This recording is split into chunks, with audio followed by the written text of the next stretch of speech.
तो नमस्ते और प्रणाम सभी दोस्तों को। और बताइए कैसे हैं आप सभी, अच्छे ही होंगे। तो मैं इंतज़ार कर रहा हूँ आदित भाई और सुरभान भाई का। तो वो सब दो बच्चों को और एक बछिया है कि बाछा है पता नहीं, लेकिन दो बच्चों को दोनों परेशान कर रहे हैं। आइए आपको दिखाते हैं कि कैसे बच्चों को दोनों मिल के परेशान कर रहे हैं। तो देखिए ये दोनों लोग आदित्य और सुरभान जी मिलकर छोटे छोटे बच्चों को परेशान कर रहे हैं।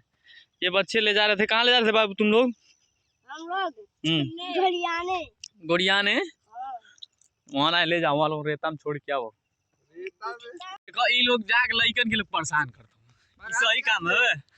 ये दोनों जने जाके लोग लइकन के परेशान करते हैं। अब देखा कि नहीं अभी लगल है।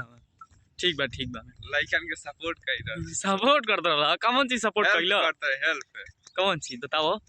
एगो बाछा रहल है ओके संले उठावत रहली है, वहीं बैठ गइल बा और ओके गोदी में उठा ले लो दोनों जने मिल के। लोग लइके सब परेशान हवे, दोनों लइके डंडा से मारता हूं तो लोग हंसत हो वहीं जगह। हंसत काहे सन हेल्प करते हैं लइकन के। ई कौन हेल्प होला? अरे ही होला। अच्छा ए सुरभान भाई, कहली एको गाना ना सुनाई बा? होली आ गेल, बिहान होली बा।